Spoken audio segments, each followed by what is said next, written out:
See lugu sai alguse rändlindude päeval. No ma usun, et igaüks teab, mis asi on rändlindude päev. See on ju see päev, mil kõik rändlinnud lõunasse lendavad.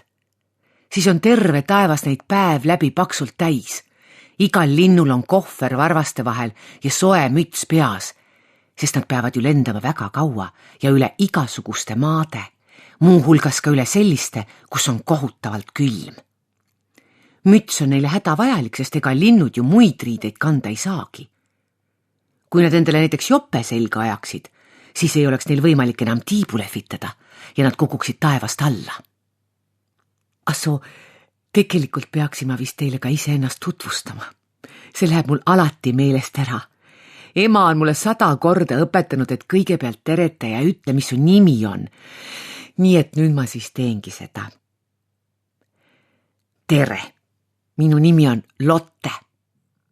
Ma olen koeratüdruk ja elan koos ema-isaga ühes hästi ilusas külas Suure järve kaldal. Aga praegu ei kavatse ma üldse mitte sellest külast rääkida, vaid vastupidi. Ma tahan rääkida sellest, kuidas ma kodunt ära reisimas käisin. Ühesõnaga, ma kavatsen teile jutustada oma suurest seiklusest. Niisiis see juhtus rändlindude päeval. Minu isa Oskar on leiutaja ja ta on ehitanud meie majale kõrge torni. Just selle jaoks, et saaks rändlindude päeval liftiga sinna üles sõita ja mööda lendavaid linde vaadata. Ema katab alati torniga laua ja siis me sööme seal ning lehvitame lindudele ning meil on väga mõnus. Vahel puhkab mõni linnuke meie juures ka oma tiibu, sööb mõne pannkoogi või joob klaasi limonaadi, sest pikk lendamine võtab ju kurgu kuivaks. Meil on rändlindude hulgas palju vanu sõpru ja tore on neid igal aastal korraks uuesti näha. Tegelikult meeldib rändlindude päev tervele meie külale. Kass Uno näiteks hakkab juba mitu kuud varem rääkima, et sel aastal lendab tema ka ühes lindudega lõunamaale, jätab kõigiga pidulikult hüvasti, naelutab oma maja uksed ja aknad kinni, ehitab vanadest tapeeditükkidest tiivad ja harjutab puu otsast alla hüpates lendamist. Siiamaani pole tal veel õnnestunud kuigi kaua õhus püsida ja ta peab igal aastal need lauad, mis ta akende ette on naelutanud, jälle tangidega ära kiskuma, aga kass Uno ei jäta jonni. Sel aastal oli ta jälle koos oma tiibadega kase otsas ja kui rändlinnud tulid, tegi ta kure häält ja viskus pea ees puuladast alla.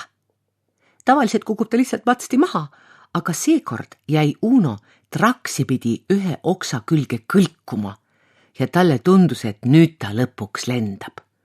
Küll ta siis vehkis tiibadega ja kluugutas, aga edasi ta ei liikunud, vaid kiikus ühe koha peal nagu õun. Meie olime oma perega nagu ikka tornis ja vaatasime linde, aga peale selle nägi ülevalt veel igasuguseid huvitavaid asju. Sigade juures, nemad on meie naabrid, olid näiteks kõik akna juurde tormanud ega märganudki, kuidas mannapuder samal ajal pliidi peal üle kees ja potist välja voolama hakkas. Lõpuks oli terve köök putru täis ja see hakkas akna juures seisjatele selga vajuma. Sead aga ei saanud ikka midagi aru, vahtisid silmad punnis linde ja vehkisid selga roniva pudru poole käega, et ärge trügige. Viimaks olid kõik rändlinud läinud. Kass Unol läksid traksid katki ja ta kukkus puu otsast alla ning puder pressis sead koos raamidega aknast välja. Aga just siis, kui me tahtsime tornist alla tulla, lendas üle meie maja veel üks lind. Päris pisike. Oli näha, et ta on kole väsinud, sest ta hingeldas lennates ja tal olid pisarad silmas, kuna teised linnud olid juba silmapiiri taha kadunud, aga tema ei saanud neid kuidagi kätte. Ja siis korraga kukkus ta üldse taevast alla. Otse minu sülle. Me viisime ta ruttu tuppa ja ema andis talle kuuma piima ning murdis ühe võileiva pisikesteks tükkideks, et linnuke, kelle nimi oli Pippo, seda nokkida saaks. Aga tema ei tahtnud süüa. Ta muudkui nuttis ja rääkis, et teda ootab lõunamaal vanaema. Siis katsus ta end püsti jääda, et uuesti lendu tõusta ja teistele lindudele järele lennata. Kuid seda ta muidugi ei jaksanud, vaid varises uuesti pikali. Ja mul oli seda nii hale vaadata, et minu peas tekkis mõte. Mis oleks, kui me viiksime linnukese ise lõunamaale? Lennukiga. Sest meil oli lennuk täitsa olemas. Ma ütlesin, et mu isa on leiutaja.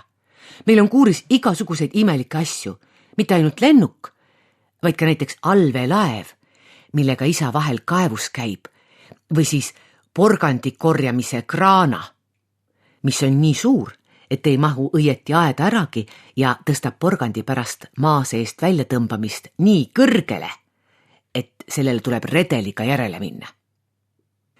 Ja siis ma ütlesin Pipole, et oota, küll sa jõuad lõunamaale, mina ise ajan kõik joonde. Jooksin ema isa juurde ja ütlesin, et isa on ammu lubanud mind lennukiga reisima viia ja et nüüd olekski paras aeg. Sest esiteks on mul hetkel koolivaheaeg ja teiseks oleks meist ju väga kena Pipot aidata ning viia ta lennukiga lõunamaale, kuna ta ise sinna lennata ei jõua. Ja kujutage ette, isa oligi kohe nõus. Kui vahva! Me hakkasime jalamaid asju pakkima, isa võttis kaasa pikksilma ja kompassi ning otsis üles ka kasti, kus ta hoidis maakaarte, et me ikka teaksime, kus suunas me lendama peame, kui lõunamaale jõuda tahame. Muidu põrutame veel vales suunas ja satume hoopis mingile jäämäele. Mis meil sinna otsida? Aga siin tabas meid väike viperus, sest tuli välja, et sellesse kasti, kus isa oma kaarte hoidis, oli asunud elama mingisugune sitikas, kelle lemmiktoiduks olid just maakaardid. Ja nii ei olnudki sellest maakaardist järel muud kui üks imepisike tükike, millest sitikas oli kavatsenud valmistada endale sünnipäevatordi. Isa oli nördinud. Kes on enne kuulnud, et maakaartidest torte tehakse, hüüdis ta. Aga maakaardid on ju nii maitsvad, kiitis sitikas. Kas te ise olete neid kunagi söönud? Proovige, eriti head on nad veel koos gloobusega. Maakaart on niisugune hapukas, aga gloobus on suhkrumagus. Keele viib alla. Ta oli tegelikult väga lahke elukas ja nõus oma sünnipäevatordist kohe loobuma, kui meil seda vaja läheb. Aga nii väikese tükiga polnud meil siiski midagi peale hakata ja korraks tundus, et reis lõunamaale võib veel äragi jääda, kui meil korralikku kaarti pole. Aga õnneks on isal vana sõber. Rännukoer Klaus, kes on kogu oma elu mööda maailma ringi matkanud ja elas nüüd vanas eas meie maja taga kapsaaias oma suures reisikohvris. Seal kohvris oli tal peidus igasuguseid rändamiseks vajalikke asju ja muu hulgas ka üks tore maakaart, mille järgi oli imelihtne lõunamaad üles leida. Ma olin seda näinud ja kihutasingi nüüd jalamaid onu Klausi juurde. Onu Klaus oli muidugi kohe nõus seda kaarti meile laenama, aga kui ta kuulis, missugune vahva seiklus meil ees seisab, küsis ta, kas tohib reisile kaasa tulla. Ta ütles, et on juba ammu igatsenud uuesti teele asuda, kuna ühe koha peal elamine on igavaks läinud ja et ühel päeval olid oma ehmatuseks avastanud, et tema reisikohver kipub sammalduma ja selle peal kasvavad juba mõned mustikad ja isegi üks seen. Siis ta oligi leidnud, et on viimane aeg end pisut tuulutada. No, meie olime muidugi rõõmuga nõus, sest Klaus on palju maailmas ringi rännanud ja selline teekaaslane kulub alati marjaks ära. Klaus viis oma kohvri lennukisse ja siis olimegi valmis teele asuma. Pippo oli kohutavalt rõõmus, kui sai aru, et me kavatseme ta lõunamaale teiste lindude juurde viia. Ta ei nutnud enam sugugi, muutus hoopis väga lõbusaks ja keksis mööda lennukit ringi, jõudmata kuidagi ära oodata, millal me viimaks õhku tõuseme. Aga meie pidime ju kõigepealt emaga hüvasti jätma. Ja siis tegi onu Klaus lennuki katla alla tule ja kuum õhk paisutas purjesid ning me tõusimegi õhku.